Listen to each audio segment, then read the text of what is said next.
buenos días, qué bueno estar con ustedes. Bienvenidos a Open House, qué bueno verlos y qué bueno ver un grupo más grande ya, que estamos ya cada vez más cómodos con todo el asunto de la pandemia, por eso nos pasamos aquí para estar un poquito más pequeños, pero pronto vamos a tener que o regresarnos allá o ver qué hacemos, porque ya no vamos a caber. Yo sé que hay mucha gente que es parte de la familia y que cada vez me encuentro a alguien en la calle, ¿verdad? O en el lugar donde juegan mis hijos fútbol o no sé, en el centro comercial o algo así, la gente me ve, Julio, sí, oye, no he vuelto a Open House, tengo que venir. Y la gente se siente como comprometida porque ve al pastor en la calle. Ahora le digo, tranquilo, tranquilo, ok, tranquilo, te voy a dar chance hasta abril. Si no vienes después de abril, ni vengas más, por favor, porque ya, o sea, no, mentira.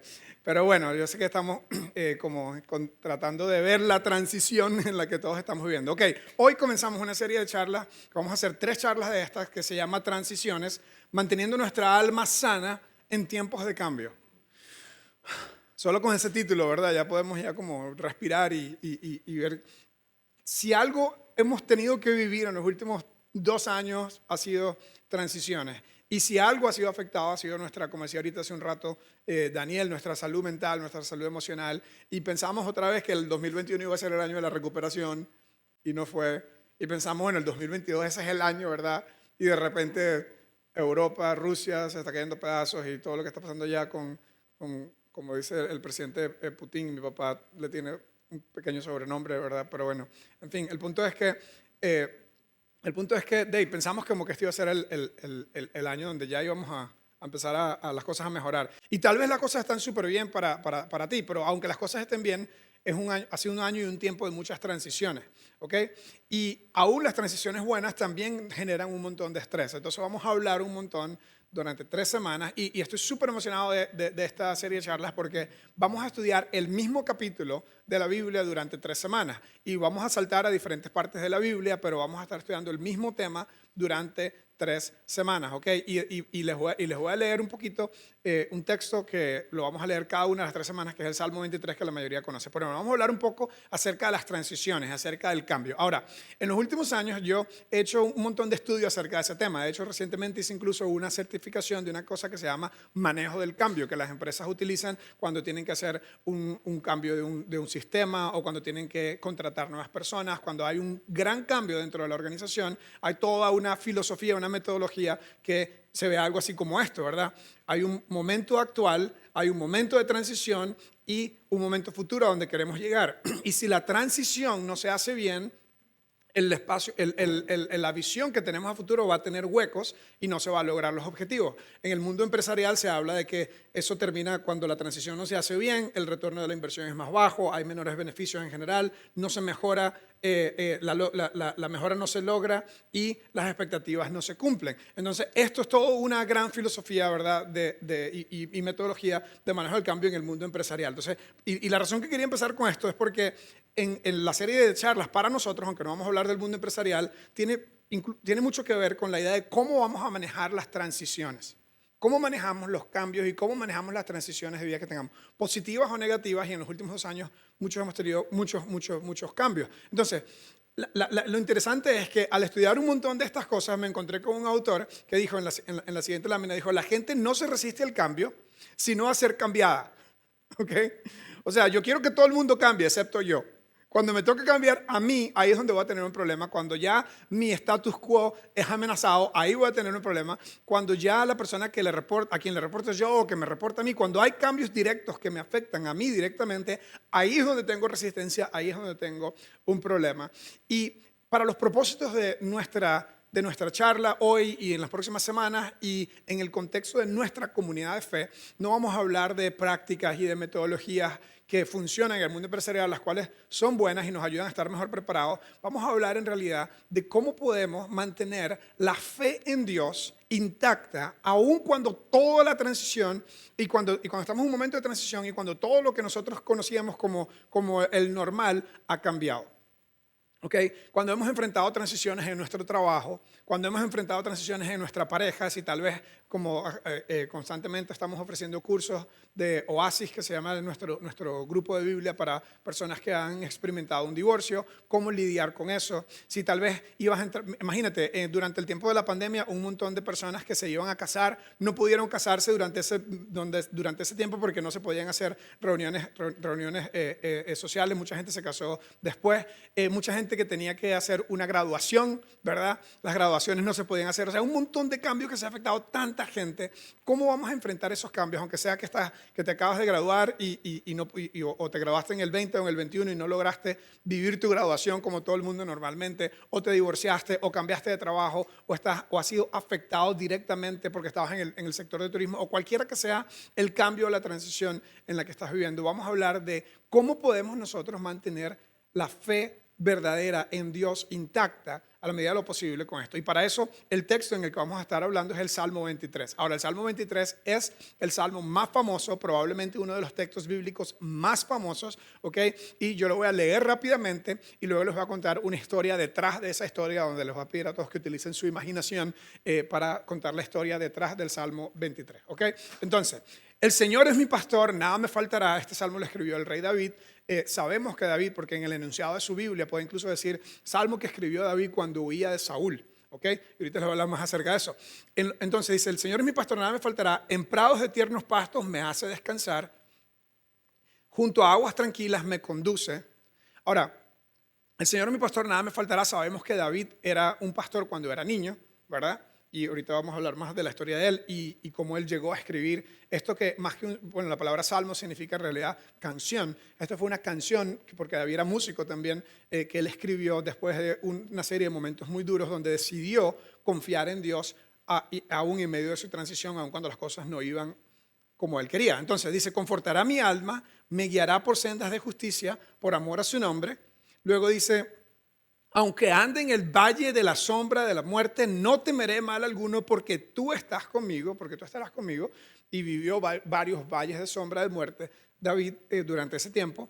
Tu vara y tu callado, ves, es una biblioteca. Tu vara y tu callado me infundirán, nada más para ver si estaban despiertos. Tu vara y tu callado me infundirán aliento. La vara y el callado eran dos herramientas que los pastores de ovejas utilizaban para guiar y para jalar y a veces incluso para empujar un poco a las ovejas. Y dice, este me encanta.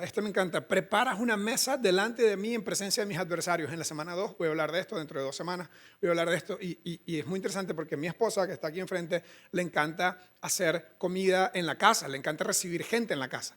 Le encanta ser host, ¿ok? Le encanta, y no lo podemos hacer todo el tiempo, pero cada vez que lo hacemos es una cosa maravillosa de preparar la tabla de quesos y no sé qué, y preparar esto y preparar lo otro, y le encanta recibir gente en la casa. Y ese es el cuadro de este texto, ese es el visual de este texto, que en medio de tu problema, en medio de tu adversidad, Dios es como Ashley preparando un banquete para ti.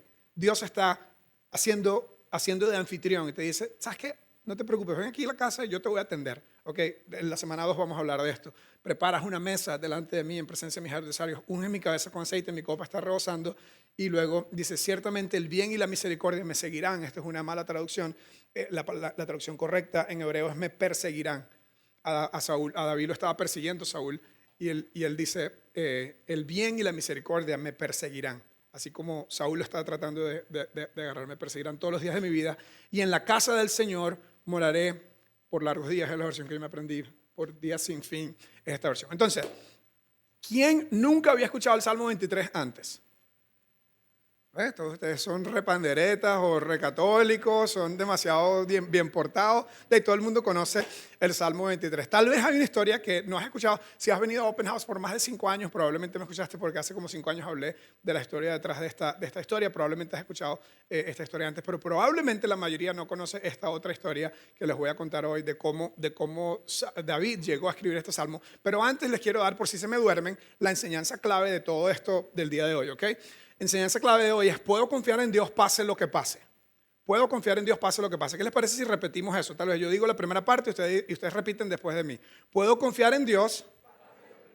Ah, súper bien, súper bien. Vamos a decirlo una vez más. Puedo confiar en Dios pase lo que pase. Vamos a decir una tercera porque la tercera es la vencida. Puedo confiar en Dios pase lo que pase, pandemia, guerra, sea lo que sea, yo puedo mantenerme confiando en Dios. Y eso tiene que ser algo más que una frase espiritual o una frase de recurso. Eso tiene que ser una realidad de que yo puedo actuar, pase lo que pase, puedo actuar como alguien que confía en Dios. ¿Ok? Porque David, después de no haber actuado como alguien que confiaba en Dios, escribió: el Señor es mi pastor, nada me faltará. Junto a aguas de reposo me pastoreará. Y todo el Salmo 23. ¿Ok? Ahora, la historia detrás del Salmo 23. Resulta que para lograr tener esta fe, David pasó una serie de grandes duelos, de grandes procesos muy difíciles. El rey David no fue siempre rey, comenzó como un niño, y aquí es donde vamos a contar una historia súper storytelling, ¿verdad? Así que necesito que se conecten conmigo, que dejen el teléfono a un lado y que usen mucho su imaginación. David comenzó como un niño en las montañas y en el desierto de Judea, en el sur de Judea. Él era el pastor de las ovejas, estaba por allá en el establo, pero no pensemos en establo como los de Costa Rica, porque aquí todo es verde, allá todo es desierto. Y habían algunos pequeños pastos verdes que salían entre las rocas en algunas zonas, y ahí era donde se pastoreaban las ovejas, en unos lugares muy abiertos porque era desierto. Algunos eran montañosos, algunos tenían cuevas, habían animales que querían venir a buscar las ovejas, y David constantemente estaba protegiendo a sus ovejas. Tenía 13, 14 años cuando vino Samuel, el gran profeta de Dios, a su casa, porque Dios había rechazado a Saúl, el primer rey de Israel, y vino Samuel buscando rey. Yo le cuento esta historia a mis hijos y le digo que Samuel vino a la casa de Isaí, donde David era el último hijo, y había un montón de muchachos guapos y altos, y fue uno por uno, eran 6, uno por uno, y era como que Dios le decía: ese no es. Y el otro venía y Samuel le decía a Dios: este tiene cara de rey, tiene porte de rey, es alto, es guapo. Y Dios le decía: no, ese no es. Y pasaron así 5 hijos, y Samuel le dice a Isaí: hey, ¿no tienes otro hijo por ahí? Porque Dios me dijo que uno de tus hijos iba a ser el rey, y ninguno de estos es. Y dijo: ¿verdad, David? No, pero ese no es rey, ese no tiene porte de rey, ese no tiene madera de rey. Es más, lo tenemos por allá cuidando las ovejas. Y lo mandaron a buscar, y apenas llegó, como la historia de la espada del rey Arturo, ¿verdad? Que solo el que tenía el corazón correcto podía sacar la espada. Dios le dijo a Samuel: este es el próximo rey de Israel. Y le pusieron un montón de aceite de oliva en la cabeza, que representaba el Espíritu de Dios, el Espíritu Santo de Dios. De hecho, de ahí viene la palabra Mesías. Eso es otra historia para otro día. El punto es que ese día, David, sin saber lo que estaba pasando, le dijeron: usted va a ser el próximo rey de Israel. Y Saúl estaba como que: ok, pero ya hay un rey. O sea, entonces bueno, resulta que pasó eso, pasaron 3, 4, tal vez 5 años, y sus hermanos estaban, porque eran grandes y guapos y guerreros valientes, estaban en la guerra, y había una guerra con un hombre que medía como más de 3 metros y se llamaba Goliat. ¿Conocen la historia de David y Goliat, verdad? Yo sé que sí, porque ustedes son muy religiosos.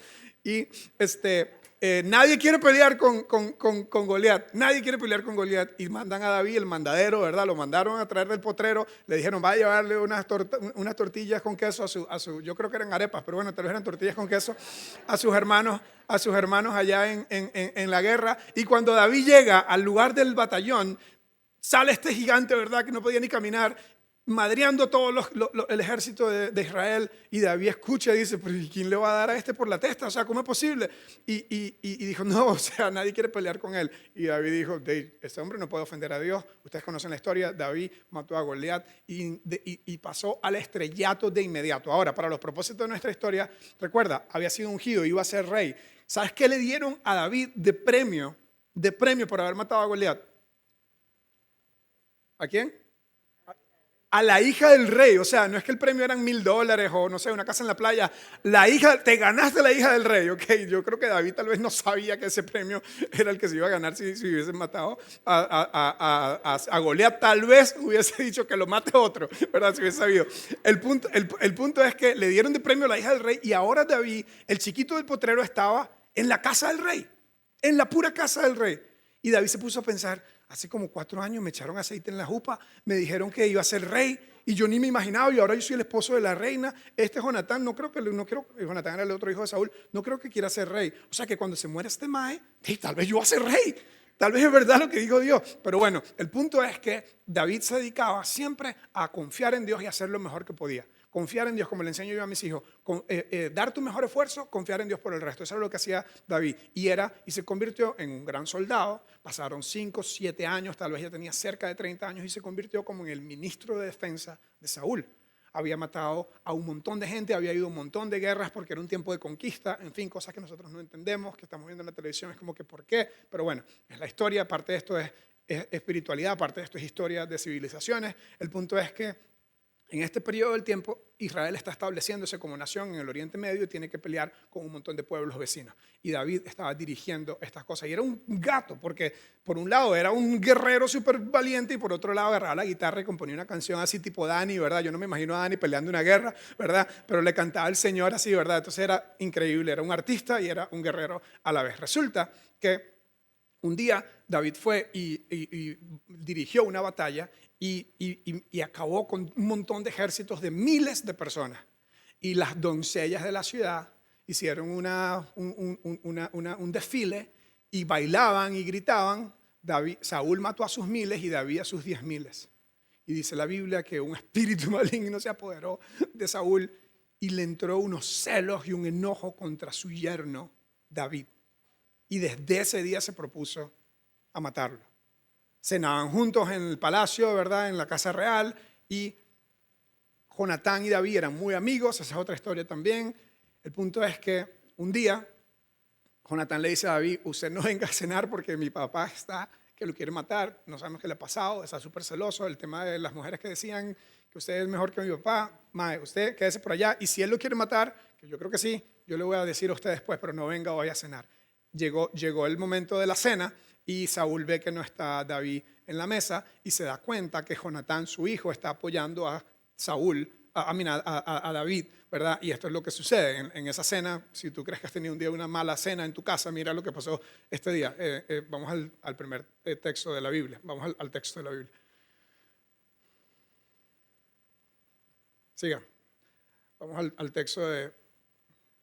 vamos a primera de Samuel en el texto. Pasa que me salté un montón de láminas. Ok. Entonces se encendió la ira de Saúl contra Jonatán porque se dio cuenta que estaba protegiendo a su amigo David y le dijo, imagínese, si tú crees que has tenido pleito con tu papá, hijo de la perversa y rebelde.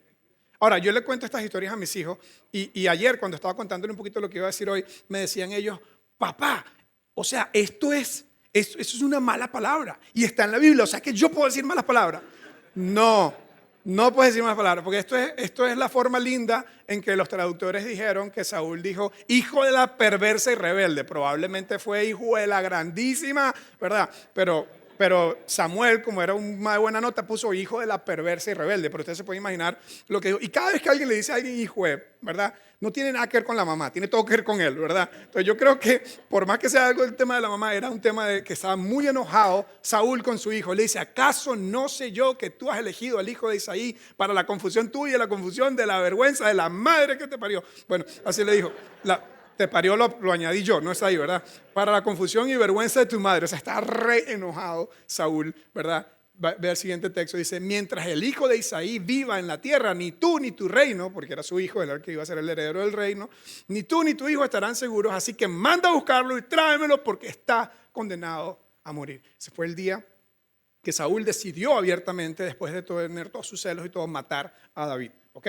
Entonces Jonatán salió regañado de ahí, ¿verdad? Dijo, este más está loco. Y le dijo a David, jale porque mi papá lo quiere matar. Estoy demasiado tico, demasiado coloquial en esta historia, ¿verdad? El punto es que David sale corriendo en pánico, en miedo. De hecho, mira lo que dice el siguiente. David sintió miedo, sintió enojo y sintió abandono. Sintió miedo porque estaba su propia vida en peligro. Sintió enojo porque lo único que yo he hecho es ayudar y servir y hacer lo mejor, mi mejor esfuerzo. Nunca en la vida habíamos tenido mejores victorias y mejores batallas que conmigo y este hombre está enojado conmigo y sintió abandono porque ahora estaba solo, ¿ok? Entonces recuerda, tenía como 30 años, ministro de la defensa. ¿Y a dónde fue? Fue a una ciudad que se llamaba Nob, que está en las afueras de Jerusalén, donde estaba la tienda que era el tabernáculo o el lugar donde moraba la presencia de Dios antes de que se construyese el templo. Ahí fue, porque ese fue el primer lugar al que llegó, y ahí estaba un señor que se llamaba Abimelech, o Ahimelech, lo traduce otra parte de la Biblia. Este señor era descendiente directo del sacerdote Elí y de Aarón, el hermano de Moisés, que era de la tribu de Leví, que se encargaba de todos los asuntos del tabernáculo. Era el sacerdote de Dios para el pueblo, el representante de Dios para el pueblo de Israel en ese tiempo. Y David llegó a la casa de este lugar, a la casa de este señor, o al pueblo de Nob, llegó corriendo, asustado, con miedo, enojado, abandonado y normalmente cuando David iba a algún lugar era como cuando uno ve a un presidente o a un ministro de defensa de un país llegar a un lugar, ¿verdad? Llegaba con todo el entourage, ¿verdad? Con caballos y todas las cosas. Aquí David llegó solo y a pie y desarmado. Y le dice, y le mintió a Abimelech, le dijo, vengo en una misión secreta que me mandó el rey. Una misión secreta, ¿cómo que vienes en una misión secreta? Sí, pero nadie puede saber, usted no me ha visto nada, porque ahora soy espía, ya no soy ministro de defensa, ahora soy espía. No entiendo. Y por cierto, no tiene algo de comer por ahí, porque había caminado probablemente más de un día y no había comido. Y Abimelech le dijo, ve, sí, aquí hay un poco de pan, porque en el templo siempre tenían un poco de pan, que era parte de los ritos que tenían, de los rituales, o de las costumbres que tenían en el templo, ¿verdad? Que les recordaba el maná que Dios mandó del cielo, y tenían siempre pan, no era el templo, en el tabernáculo.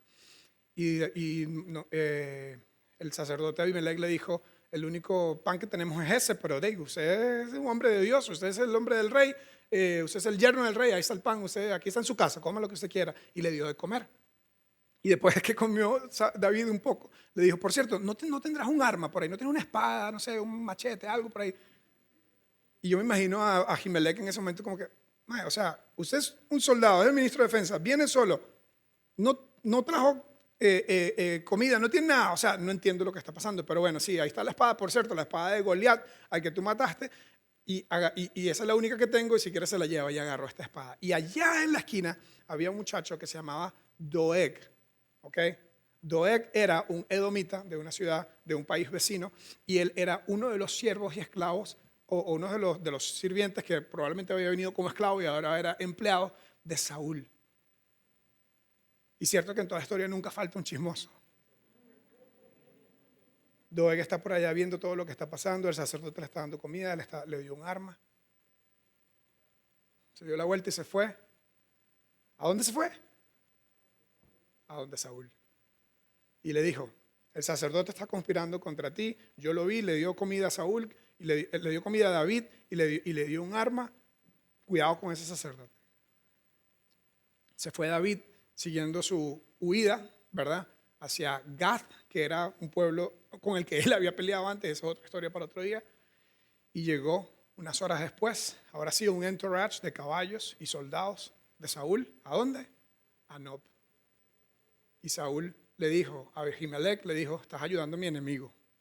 Y en esos tiempos, aparentemente como en esto, un líder dictatorial puede hacer lo que le da la gana y juega con la vida de la gente. Y mandó a su comandante a matar a Ahimelech. Y el comandante, como era un hombre pío, era un judío, dijo, yo no voy a tocar al sacerdote. Y Doeg, que tenía nombre perro, dijo, yo lo mato. Y ese día, Doeg el edomita mató a Ahimelech y a 85 otros sacerdotes, a sus hijos y hasta sus animales. Con esa historia yo pongo a dormir a mis hijos todas las noches. No le conté esa parte de que mató a tanta gente. Resulta que escapó Abiatar, el hijo de Ahimelech. ¿Y a dónde fue? A Gad, donde estaba David. Y esto fue lo que pasó bueno, antes de decirles esto, lo que sucedió con David fue que entró en pánico. David entró en pánico, decidió controlar, no confiar, porque antes de que viniera Saúl, decidió mentir, decidió controlar, y eso fue exactamente lo que le hizo a él aprender la lección tan terrible, tan dolorosa, de que le llevó a escribir después el Salmo 23. Como les dije, Abiatar salió corriendo a la casa a donde estaba David, y esto fue lo que sucedió después de un rato. Le dijo, bueno, esta parte la conté, porque tú y el hijo de Isaí, el rey le dijo, sin duda morirás, Ahimelech, no solo tú también, sino toda tu familia, y ya les conté, 85 personas murieron. Esto fue lo que pasó, esto es donde estábamos. Uno de los hijos de Ahimelech, llamado Abiatar, pudo escapar y fue a donde estaba David, y allí le contó que Saúl había mandado a matar a los sacerdotes de Dios. Entonces David le dijo, yo sabía que ese perro, Doeg, el edomita, le contaría a Saúl lo que vio ese día en el templo, o en el tabernáculo en realidad.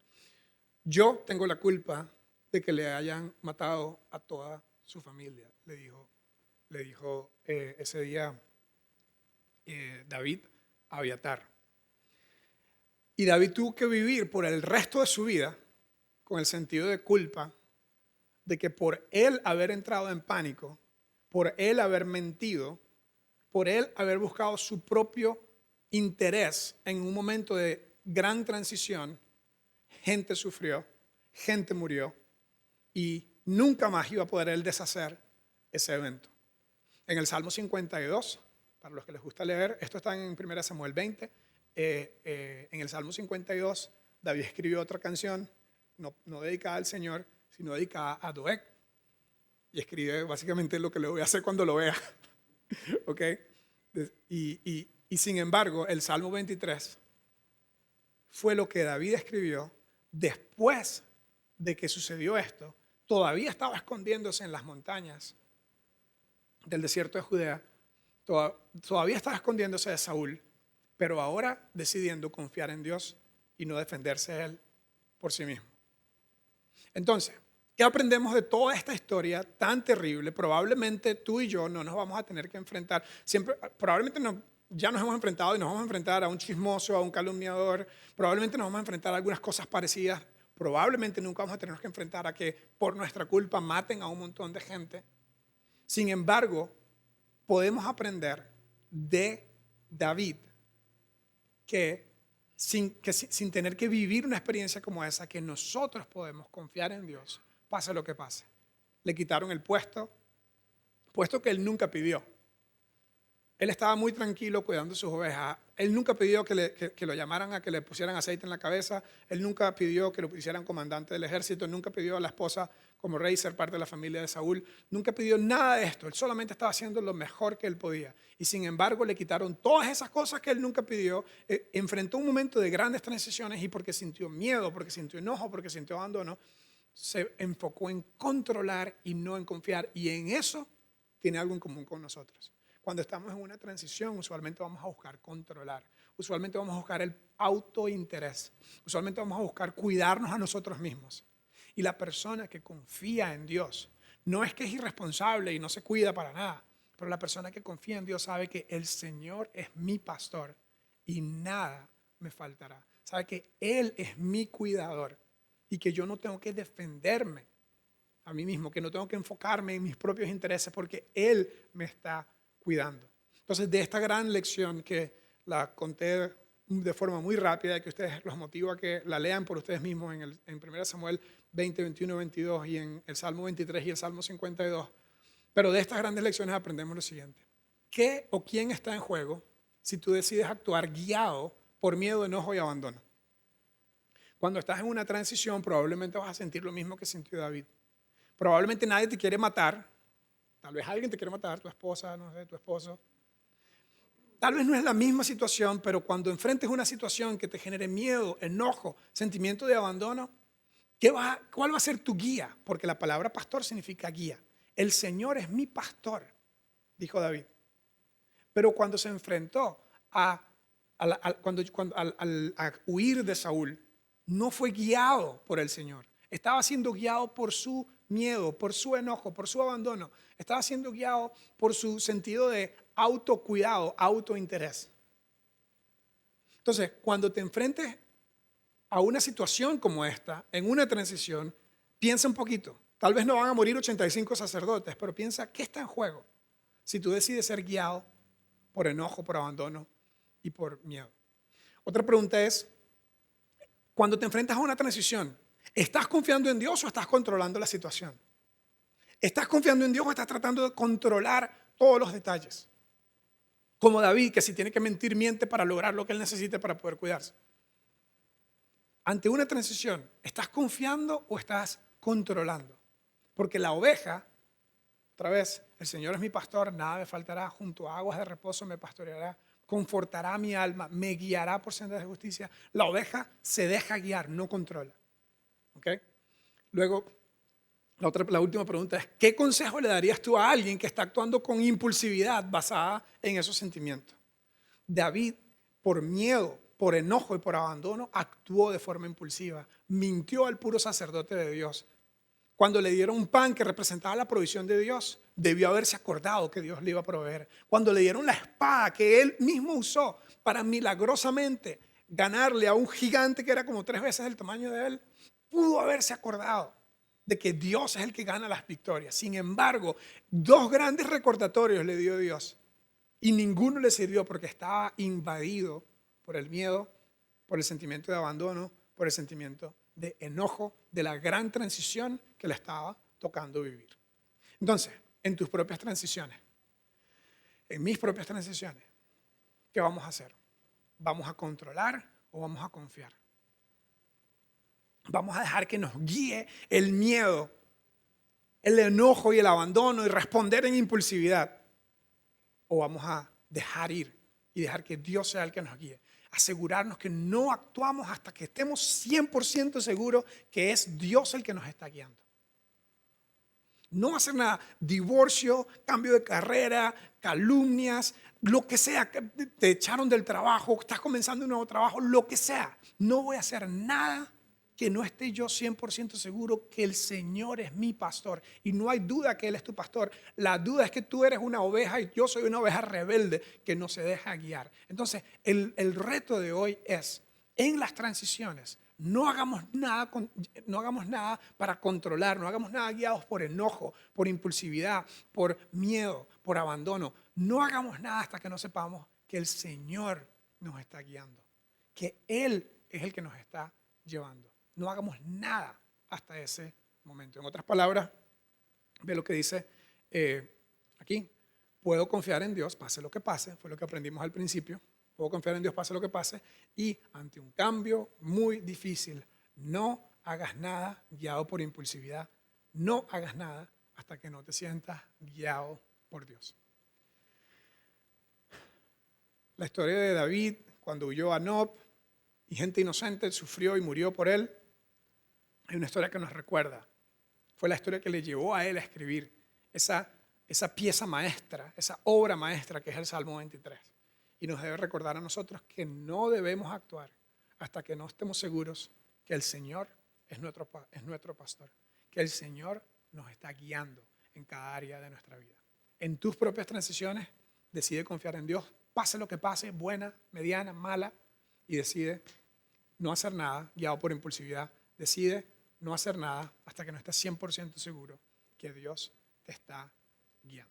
La próxima semana vamos a hablar más de cómo Dios está con nosotros en medio de la dificultad de las transiciones. Y luego la tercera semana, no se lo pierdan porque Dani Montiel, que es un crack, porque puede enseñar de Dios y cantar también. Yo no puedo cantar, si yo canto ustedes lloran, se los aseguro.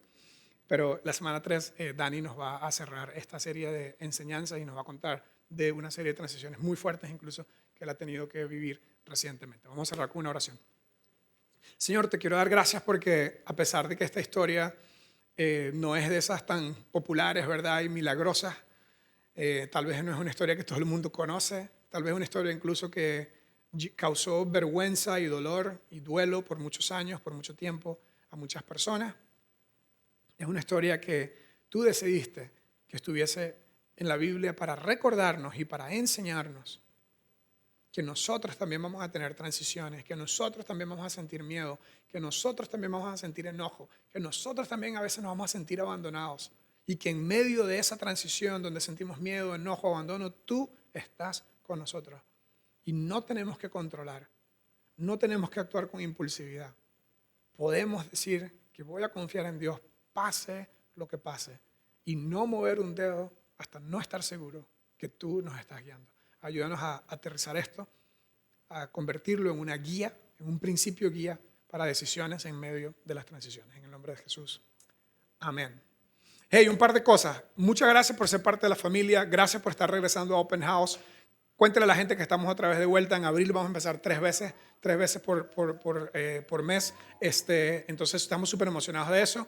Y segundo, si no tienes un grupo, demasiado importante que encuentres un grupo. Voy a estar dirigiendo unos grupos de empresarios, así que grupos de caballeros, solo de hombres. Es un modelo súper interesante donde nos reunimos una sola vez al mes y vamos súper profundo. Así que si estás interesado, háblale a Vivi ahí o a la gente, los voluntarios en el final. Y toda persona que no haya encontrado un grupo, le motivamos a que en estas próximas 2 semanas se involucre. Muchas gracias. Nos vemos en 2 semanas.